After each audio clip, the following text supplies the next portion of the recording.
Sunshine, lollipops, and rainbows. Everything that's wonderful is what I feel when. Hey, welcome to another episode of the Train of Positivity Virtual Summit. My name is Erika So, and I'm a happiness coach. I help people who are change makers that focus on working with youth and are ready to make more time for rest and play in their lives. Why do I do this? I used to be a middle school science teacher, and I burnt myself out going on field trips and doing projects and hosting clubs and grading papers and doing everything for all of my students and coworkers and friends and family all at the same time, and never really making time for myself. So in my experience, what happened is I had these outbursts where I would get really angry or frustrated and just kind of blow up because I wasn't taking time for myself to recharge, rest, and play. Or the other side would happen where I would implode and I would start crying. I would just freeze. I would just not be able to do anything, and I would just shut down. So I'm hoping that you haven't had those kind of situations, but if you have, you're not alone. And I know one of the things you're like, why is she talking about breaking down during the virtual positivity summit? Like, what is this? And the reason is because when we have this energy, right? Like, I'm super excited and I'm jazzed up, and MP are doing the same and they're ready to roll. And I think sometimes in society, we're so pressured to always be producing and be on, be ready to go and ready to roll and excited and positive about everything, right? In reality, we can't really do that all the time, right? I know you've heard that analogy of like the airplane, right? If anything comes down, you got to put your oxygen mask on first and then take care of other people. And a lot of the times we don't want to feel selfish. We don't want to feel bad. We don't want to see things undone. And so I'll speak for myself. I used to be so guilty of always taking care of everyone else and never taking care of myself. So I want to pause this PSA right here to make sure that you are making time for yourself for some self-care. So before I go into that, I wanted to share a little bit about who I am. So I am, like I said, my name is Erika So. I am a Bay Area native, originally from Pittsburgh, California, no H. It's about 45 minutes east of San Francisco, where I was born. I am currently living in Los Angeles, California, with my dog and my partner. And I love being able to slow things down to take care of myself and sit outside. What that looks like is looking up at the clouds and watching all the shapes and the wispy and like seeing how things transform and figuring out like, what does that look like? Is that an elephant or is it a donkey? Right? Or when I look at the ground to see how the little roly-polies are strolling by and just like, where are they going? Right? Or when I look at plants, is being able to see and notice that like bright green when they're freshly growing, right? And so my company is called Begin Branching Out because a lot of this work involves getting out of our comfort zone and doing things differently than we have before, right? And so when we begin branching out from what we're doing, it takes a lot of energy, and it can take some discomfort to do that. And it's important that we do that so that we can grow into new shapes and new forms into what we really want, right? And so today, what I want to talk with you about is 3 core ways that you can make more time for your self-care. So number 1 is to focus on just one thing at a time, aka monotasking. Number 2 is to know your boundaries. Number 3 is to detach from outcomes. So I'm going to walk through each of these and give you a couple of examples. Number 1 is monotasking. Right? When we're trying to do anything, whether you're a student and you're working on a homework project, it's an essay or it's a video or it's a presentation, or you're a working professional, right? And you have a presentation or a report that you need to get out, or you're just getting stuff done, right?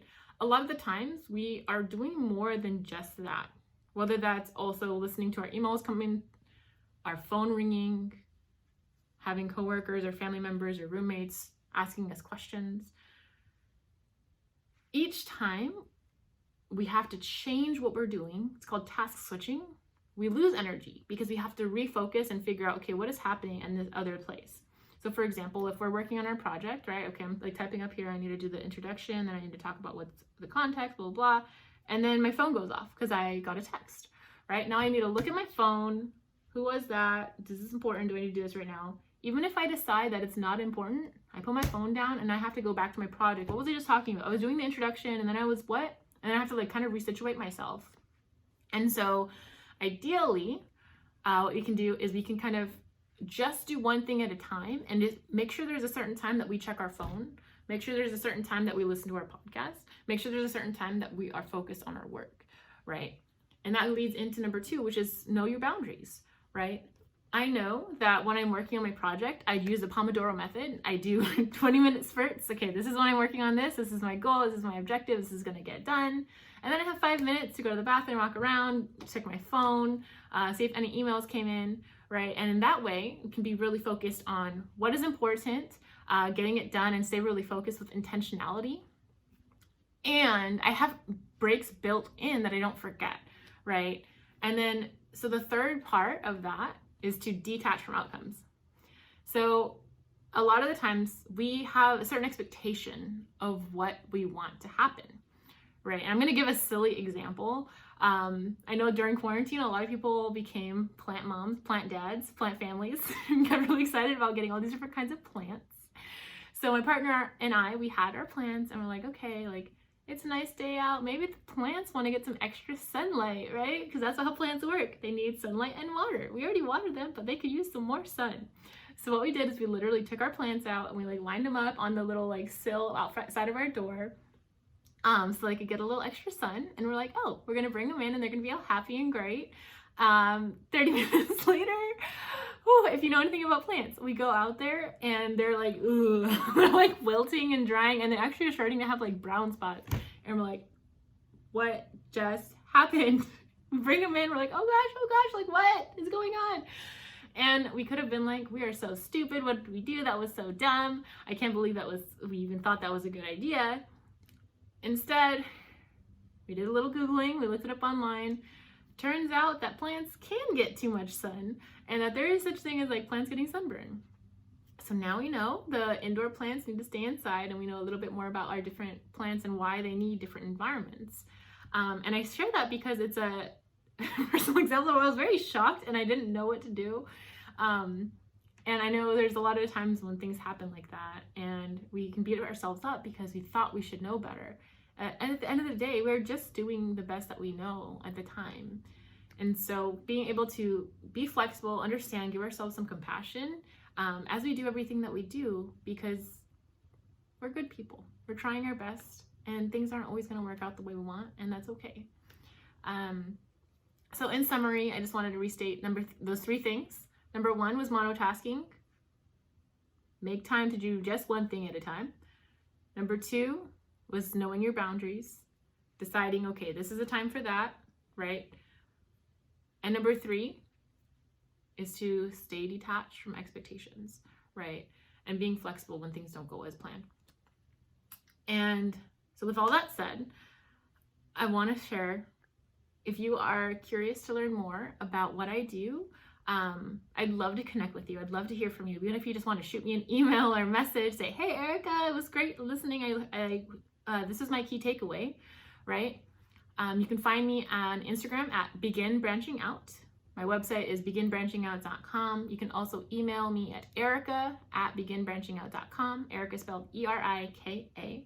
And actually, I think it would be really awesome if you could make some time in the next few days, whether that's today or tomorrow, to practice those 3 things, right? So to make a plan for what's something that you're going to do let's say just 20 minutes of whatever you want to do, and setting the time. Maybe it's 10 to 10:30 or 10 to 10:20 that this is what's going to happen. And if things don't go your way, that's okay. And send me an email, let me know how it goes. If that's maybe just you want to read a book, or you want to talk to your friend, right? I also have something called the Evening Grace Reflection, which is a really fun way to wind down and wrap up your day so that you can end on a high note and be ready for your next morning and get a good night's rest. If you're curious to get that, it's on my website at beginbranchingout.com, or you can just message me. I'd love to connect with you. I want to thank you so much for spending some of your day with me and also being a part of the Train to Positivity Virtual Summit, because I know all the people here, including you, are super duper awesome.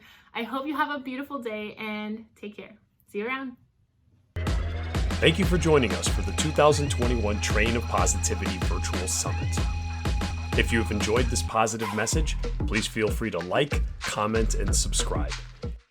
If sharing, please don't forget to use the hashtag Train of Positivity. Continue to have a great day, and thanks again for tuning in.